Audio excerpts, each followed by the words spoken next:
Lalu Nabi memesan 3 perkara. Nabi pesan pertama, jaga salat kalian. Nabi tidak bilang jaga pangkatmu, jaga rukomu, jaga hartamu. Tidak. Nabi mengingatkan, salatmu, jaga salat kalian. Bapak-bapak polisi, kalau bapak mau baik pekerjaan, jangan tinggalkan salat. Kecil itu bos jadi kapolsek, kecil. Nah datik nih puangnya, jadi kok. Siapa yang sangka Pak Idam Aziz jadi Kapolri? Siapa yang sangka? Tidak pernah orang membayangkan, tidak pernah didengar-dengar namanya. Tiba-tiba jadi, kalau Allah mau. Kecil buat Allah jadikan kalian Kapolres, kecil. Kecil kalian kalau mau jadi kasat narkoba. Ini semua senang kasat narkoba. Kenapa? Tempat basah.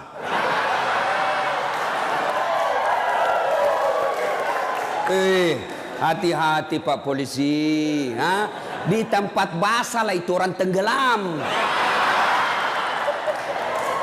Tidak ada orang tenggelam kalau kering.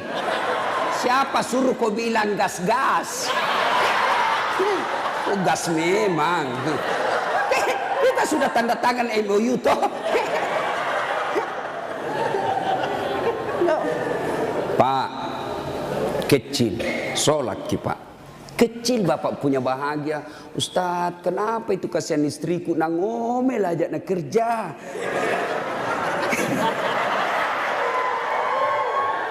Ini juga ibu-ibu ini. Kalian istri-istri polisi, muliakan itu suami. Kita kira itu gampang jadi polisi, Bu. Saya saja bukan polisi, saya bayangkan itu susahnya jadi polisi. Masalahnya orang datang ke mana? Sentuh, kemana kamu? Kok nanti coba bayangkan. Kita mau baik-baik, datang lagi sepupu tak menangis di depan tak. Nah telepon tong maki om tak. Iko tomik tuh, kau Tommy diharap, kaulah satu-satunya keluarga di polisi. Apa kek kau bantukan itu kemanakanmu? Coba bayangkan, nggak gampang itu. Kalau Ustadz apa godaannya? Apa godaannya Ustadz? Kemana-mana pakai gamis, nggak ada perempuan mau dekat sama kita. Nah bacakan kau Yasin jauh-jauh kok. Tapi kalau polisi Pak, godaannya banyak. Banyak betul godaannya itu polisi. Masalahnya orang datang pula istri. Pakai kok kipas Pak? Tak kalai ada apa kayak situ. Itu. Kalau kita Ustadz, siapa yang mau sogoki? Paling nasogoki telur sama soko. Apa mau nasogokkan ki? Tapi polisi subhanallah godaannya sangat besar, bebannya sangat besar. Maka disitulah dibutuhkan ibu. Pelihara suamimu. Jangan kau malah jadi tukang kompor. Apa kek, masa kita sudah 17 tahun menikah tidak pernah tongko beli gelang. Itu saja baru polisi baru 3 tahun suaminya gelangnya kayak pelik sepeda.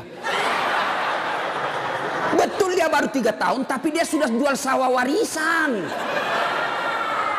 Jangan, Bu, sayangi itu suamimu kasihan. Jangan kau dorong dia masuk neraka. Ya. Coba kalau ibu-ibu tidak beristri polisi, ibu ndak jadi ndak jadi bayangkari. Karena ibu bayangkari, wah luar biasa mobil polisi dia pakai piarisan. Iya toh? Iya Bu. Makanya syukuri. Coba kalau ibu ndak nikah sama ibu bapak-bapak polisi, ibu bukan bayangkari, gasturi. Gadis tua Republik Indonesia. Maka bersyukur ya. Pak, jaga sholat Pak. Saya kasih contoh. Kan ada komandan tak toh? Ada Kapolres. Kira-kira kalau Kapolres panggil ajudan bagaimana hebatnya? Ajudan, itu ajudan biar lagi baring-baring di kursi makan cang goreng. Ajudan, siapa? Biar itu ada cang goreng. Perintah komandan. Iya toh? Iya. Mana ada ajudan berani dipanggil? Ajudan, tunggu dulu Pak. Bilang aku diinjak lehermu. Coba. Ayo. Begitu takutnya kita sama manusia. Padahal Kapolres paling lama 2 tahun. Mutasi lagi. Tapi begitu takutnya kita sama manusia. Tidak berani kita bilang tunggu. Lalu kenapa ketika azan berkomandan Allah memanggil kita, hayya 'alal falah.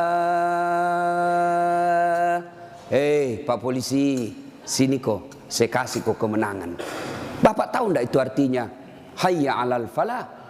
Itu artinya sini saya kasih kok kemenangan, sini saya kasih kok kejayaan. Allah panggil kok, sini kok saya kasih jadi Kapolsek kok, sini kok saya kasih kok jadi Kapolres, sini. Tapi apa jawaban kita? Tunggu, lagi meeting. Tuhannya suruh menunggu. Kapolres saja kau tidak berani kasih menunggu. Ini Tuhanmu kau suruh menunggu. Pantas 20 tahun kau jadi polisi, tidak bisa kau lepas dari kredit.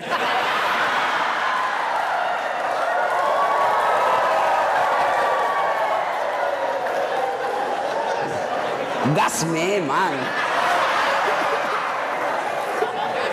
Makanya, bagaimana hidupmu mau baik bos jadi polisi? Kau udah bisa cari muka sama atasan. Siap komandan, siap salah komandan. Bapak kerja sama manusia, 10 nasuruh ki kerja. Nih kerja ini 10, 9 yang cocok, 1 salah, yang salah na persoalkan. Bodoh memang kau ini. Coba, nah lupa itu 9 yang cocok, padahal 9 yang betul, 1 di kodosa. Nah, bodoh memang kau ini. Nggak ada. Itulah manusia. Kalian capek cari kelakuan baik. Jangan kau terlalu mencari muka sama pimpinanmu. Yuk kerja saja dengan baik sebagai polisi. Ada tupoksimu, ada ini, kasat ini, jelas pekerjaannya. Kerja itu dengan baik, perbaiki sholatmu, Allah yang angkat derajatmu. Tapi kau siapa?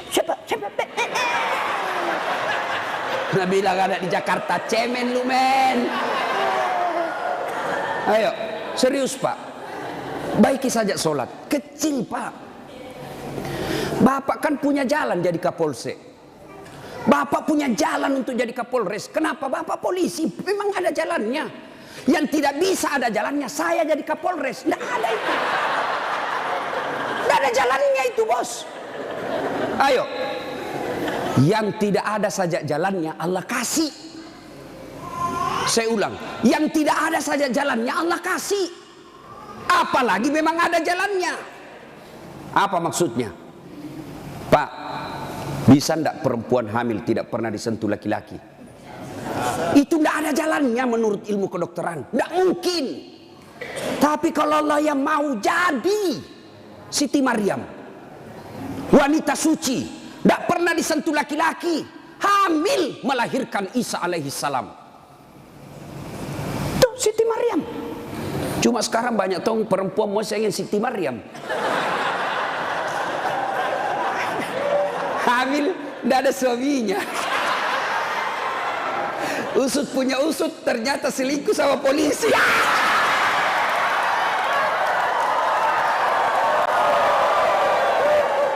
Gas memang. Kau bilang gas. Coba, makanya ku gas. Kasihan ini perempuan kau kasih begitu. Dia mau melapor ke polsek, temanmu itu datang pati melapor. Datang melapor malah dikasih takut-takut. Kau dapat pasalan pencemaran nama baik ini paling. Ayo. Pak, Bapak mau baik, perbaiki saja sholat. Saya kasih lagi contoh. Saya akrab sama Kapolres. Saya datang di Sidrap. Pak Kapolres, adakah di Sidrap ini cari-cari telur? Mau pengantin? Siap Ustadz, gampang. Kapolres telepon ajudan.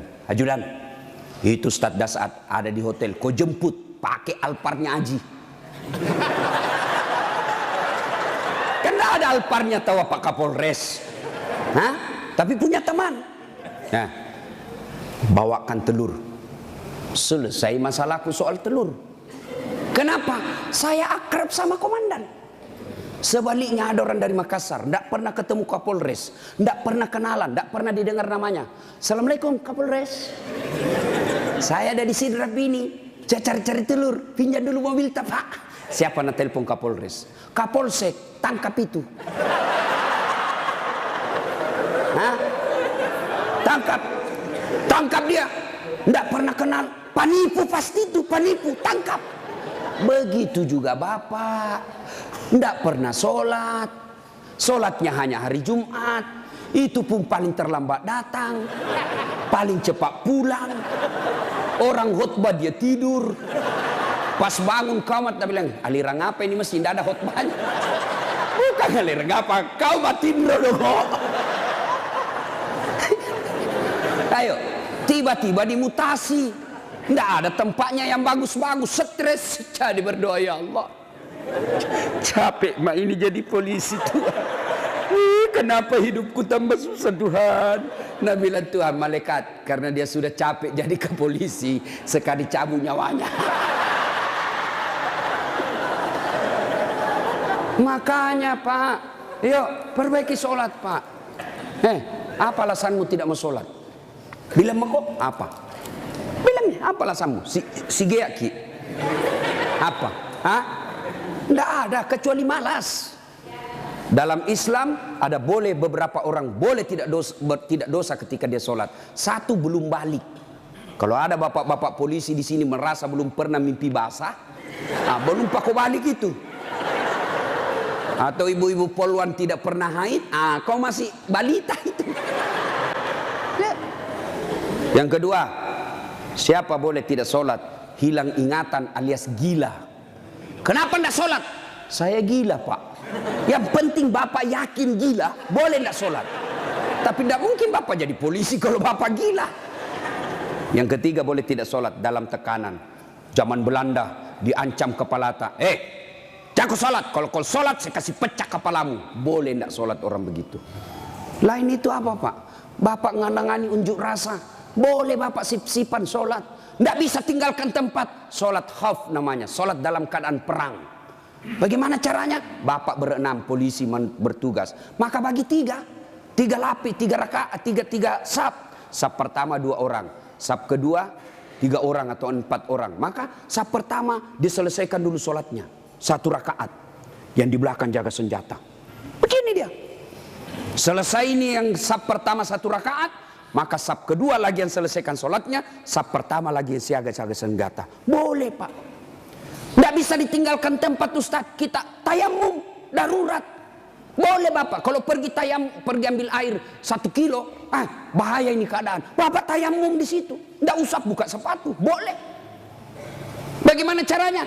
Letakkan telapak tangan di pasir. Sudah itu tepuk. Karena kalau kau tidak tepuk ada pasir, kau gosok matamu, tidak jadi kesembahyang.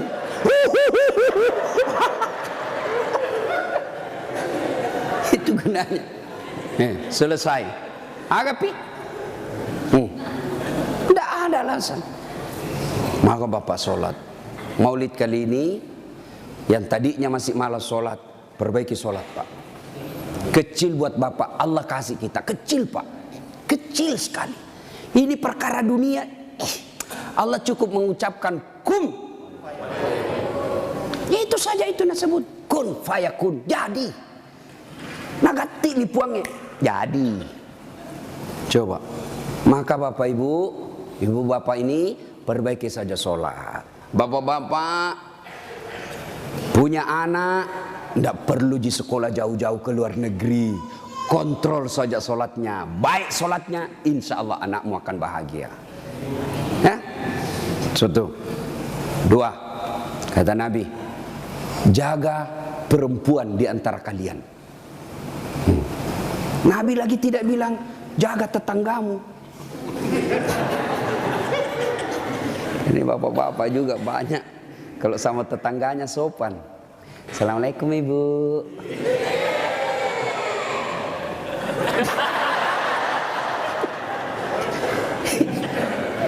Ibu, kita ini sebenarnya laki-laki tergantung istri.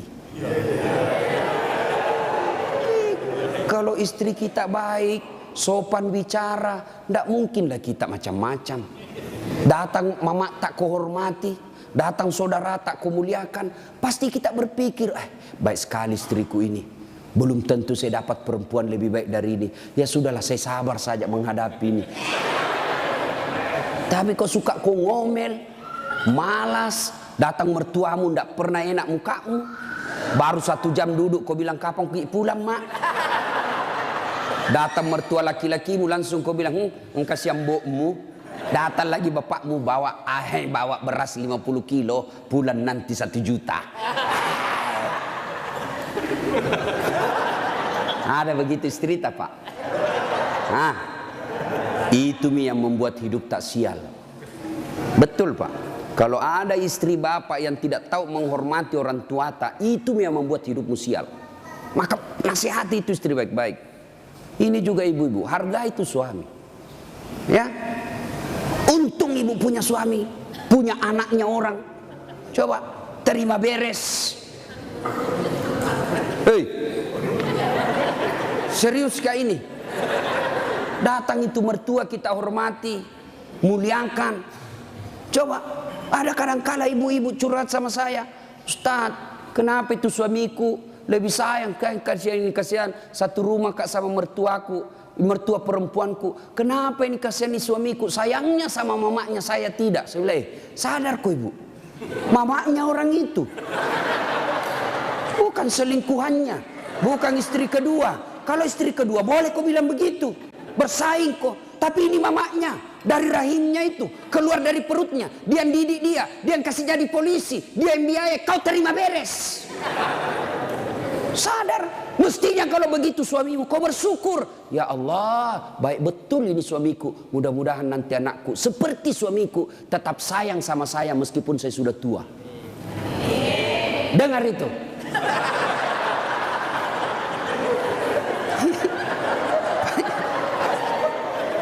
Nonton kita ini pun. Hei.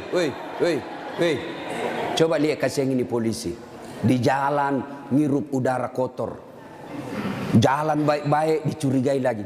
Polisi. Pada orang baik datang cari perampok. Coba di kantor kalian dimarah-marahi sa komandannya. Siap salah komandan, ditembak di pantatnya. Siap salah komandan, siap salah. Sampai lagi di rumah kau maki-maki lagi. Bodoh memang tahu kenapa kau tidak lawan. Apa mau dilawan? Nah dia Kapolres.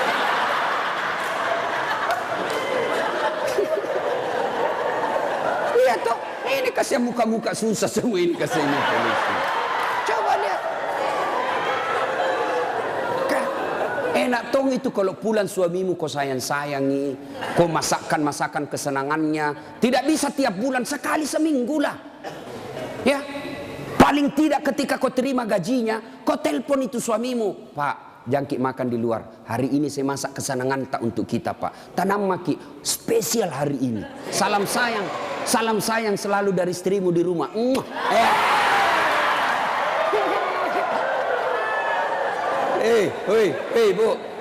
Bu.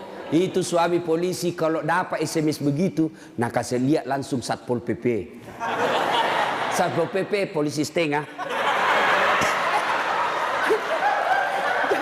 Nah, ada di sini.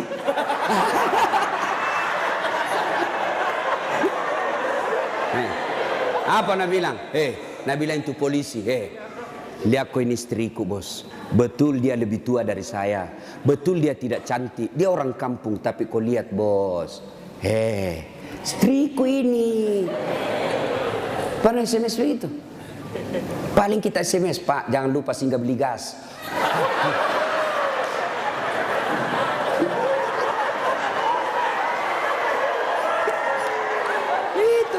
Itulah susahnya jadi suami. Tapi bapak juga kalau disuruh singgah beli gas, jangan sok-sok gengsi. Jangan gengsi. Kan biasa kita laki-laki, saya polisi, saya ajun komisaris, saya ini pangkat tinggi, masa beli gas? Kenapa nih? Ayo, Pak, kecil itu. Coba, untung bukan kita yang hamil. Mau kita tukar? Kita yang hamil, istri tak beli kompor gas. Mau kita tukar kira-kira itu. Repotnya itu perempuan hamil, jalan saja setengah mati, 9 bulan itu kasihan. Melok ini masuk. Coba itu perempuan kalau hamil, duduk aja setengah mati, harus pakai standar samping. Lama itu, mapangujud tuh kasih kalau melek tudang. Coba kalau bapak, langsung saja begini, selesai. Maka ketika yang begitu, bapak ikhlas saja, itulah pengabdian kita kepada istri. Ya, tenang. Itu Nabi Pak 11 istrinya. Tapi tidak pernah ada istrinya mengatakan menyesal saya nikah sama kau Muhammad. Bapak satu menderita lahir batin. Itu Nabi Pak, Nabi kalau minum sama istrinya, dia kasih begini, minum, kasih lagi istrinya, satu teguk, kasih lagi istrinya. Begitu romantisnya Nabi. Dan hebatnya itu, kalau Aisyah minum di sini bibirnya, itu cari Nabi. Coba Pak Kasat begitu. Minum bekas bibirnya istri. Bau mulutmu.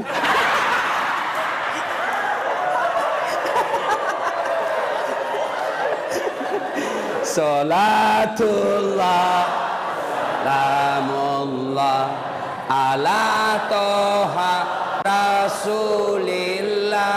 Salatullah Salamullah ala Yasin. Satu, jaga sholatmu. Dua, jaga perempuan di antara kalian. Maka bapak-bapak polisi jaga istri. Itu kewajiban bapak. Kewajiban bapak. Biar bapak hitam jidat gara sholat, Senin Kamis puasa, tahajud tiap hari, tadarus tiap maghrib. Tapi istri tidak pakai jilbab, istri tidak sholat, istri tidak puasa Ramadan. Maka bapak dulu yang masuk neraka. Ku ampusakum wa akhlikum nar. Itu makanya bapak didik istri. Bagaimana cara didik istri? Karena kita tidak punya waktu yang banyak. Lebih banyak di jalan, kasihan. Bagaimana cara didik istri? Arahkan dia pergi majelis. Itu ada pengajian dek, kau pergi di sana. Bagaimana lagi caranya? Paling gampang, bapak tidur peluk-peluk dia. Baru putarkan ceramahnya Dasat Latif. Judulnya apa? Kewajiban istri kepada suami. Sayang ke nonton kita. Langsung enak bapak. Karena kalau bapak nasihati istri tidak masuk di akalnya. Tidak masuk. Iya kan? Karena bapak lebih sering tipu istri daripada. Bagaimana dia percaya? Kita juga ibu bagaimana tidak ditipu Ki. Karena suka Ki marah-marah. Jujur Ki. Marah kok ya lebih baik dibohongi kok supaya senang perasaanmu.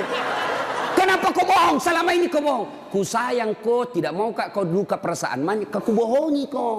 Sekarang kau tahu ya itu takdir burukmu. Kan kita terpojok Ki jadi bohong Maki. Sama saya ada temanku SD, masih selalu kena telepon sampai sekarang. Cinta-cinta monyet dulu di kampung. Setelah saya lihat banyak viral, tambah populer Ki Ladase. Itu di Makassar gitu nama aku Dasat Latif. Kalau di kampung Ladase.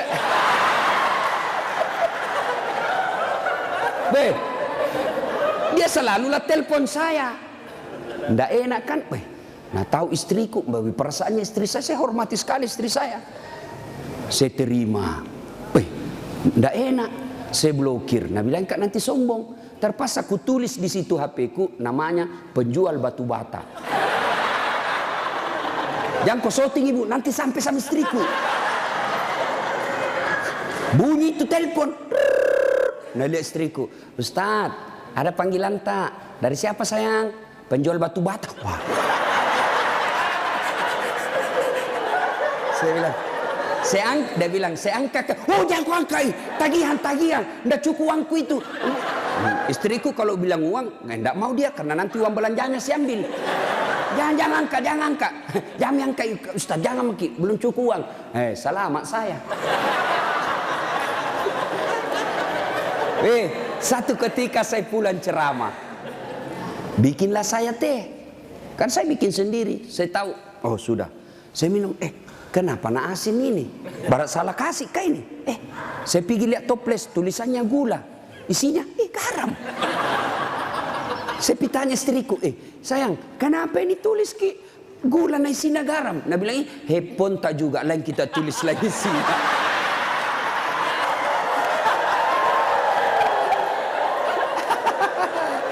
Ibu, sudah tahu rumusnya toh? Pak, jaga istri kalian, jaga. Gimana caranya? Ajari terus, nasihati terus, nasihati terus.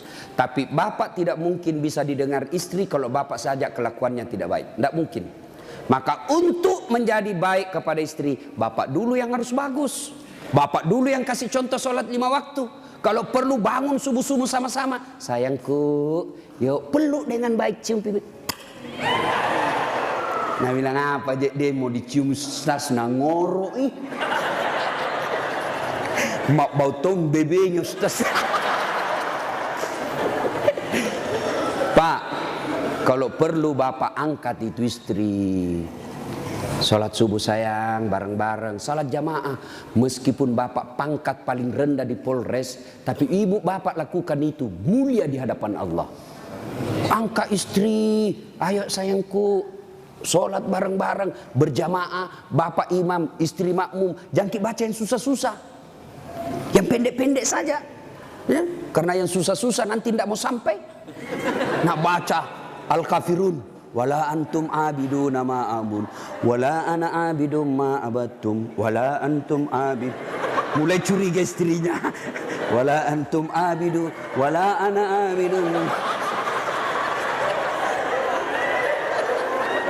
Pas selesai sholat, ibu juga kalau selesai sholat kasih semangat suami. Sabar ki pak, memang begitu kalau baru pertama orang sholat. Insya Allah ke depan tidak. Jangan malah dimaki-maki. Bodoh memang kau ini polisi dongo. Apa kau tahu kau bilang? Nah bilang suami tak jamin lagi sembahyang deh. Bu, pulang suami tak ibu. Kita tahu sudah mau masuk maghrib. Datang suami tak sudah sediakan sarungnya.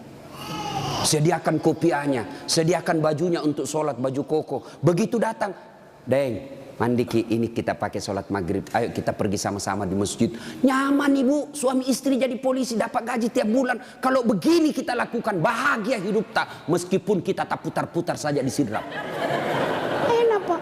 Ini istri suka ngomel, suami tukang tipu, kredit tidak pernah berhenti. Kapan enak hidupmu? Ayo, maka perbaiki ini, saling menjaga. Suami nasihati istri, istri ingatkan suami. Itu rumah tangga yang bahagia. Dan yang ketiga kata Nabi, ucapan yang beliau keluar dari bibirnya, ummati, ummati, ummati, umatku, umatku, umatku. Begitu sayangnya sama Nabi. Sayang Nabi sama kita. Nabi tidak mengucapkan Khadijah, Khadijah, Khadijah. Tidak. Nabi yang diucapkan ummati, umat kita. Apa di dunia saja tidak, sampai di akhirat pun Nabi seperti itu. Ketika hari kebangkitan tiba, Allah perintahkan kepada malaikat Jibril, Jibril, kau bangkitkan manusia paling mulia yang sangat aku sayangi, Muhammad sallallahu alaihi wasallam. Nabi Jibril setengah mati mencari, lalu Allah kasih keberkahan. Makamnya Nabi keluar asap. Didapat. Lalu bangkitlah Nabi. Ya seperti itu yang kita lihat di sirkus. Ada manusia yang tiba-tiba naik saja ke permukaan. Lalu Nabi duduk. Gosok mata. Jasadnya Nabi pak sampai detik ini tidak hancur. Seperti ketika beliau hidup. Kulitnya tidak rusak. Pernah kan beberapa kali itu kan kuburnya Nabi jasadnya Nabi dicuri. Kan beberapa kali itu 9 kali. Dan jasadnya pun sudah ratusan tahun meninggal. Masih sama. Nah, bangun Nabi, gosok matanya. Lalu Nabi buka, nampak Jibril di depannya. Lalu Nabi berkata, Jibril, hari apa ini? Ya Muhammad, inilah hari kebangkitan yang pernah Allah janjikan kepadamu. Kira-kira kalau bapak bangkit seperti itu, bapak cari siapa? Mana kasihan anakku? Oh, mana itu istriku yang baik sekali? Apa Nabi cari keluarganya? Tidak. Nabi tidak berkata, mana bapakku, rindu saya mau melihat bapak saya yang tidak pernah saya lihat wajahnya. Tidak. Siapa yang Nabi cari? Aina ummati. Jibril, mana umatku? Kita yang dicari Nabi pak. Bayangkan, begitu cintanya Nabi kita. Nabi cinta di dunia sampai di akhirat. Nah sekarang, bagaimana kecintaan kita kepada Nabi? Kalau sahabat luar biasa cintanya kepada Nabi. Nabi sakit ujung akhir hidup beliau. Nabi datang ke masjid sholat subuh. Selesai sholat subuh, Nabi lalu naik pidato. Saudara-saudara sekalian, kita sudah bertahun-tahun membela agama Allah, hidup bareng bersama. Tentu ada yang pernah saya sakiti, baik yang sengaja maupun yang saya tidak sengaja. Kalau ada yang pernah saya sakiti dan saya tidak tahu, tolong balas hari ini. Daripada nanti di akhirat kau membalas, sakitnya berlipat-lipat. Sekarang saya minta balas sebelum saya meninggal.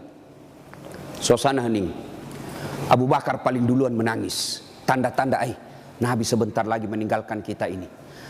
Suasana hening. Tiba-tiba dari belakang ada sahabat Nabi namanya Ukasya.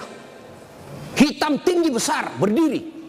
Ya Rasulullah, saya pernah Anda sakiti. Wih, semua orang balik. Wih, kurang ajarnya ini Ukasya. Kapan? Waktu itu perang ya Rasul.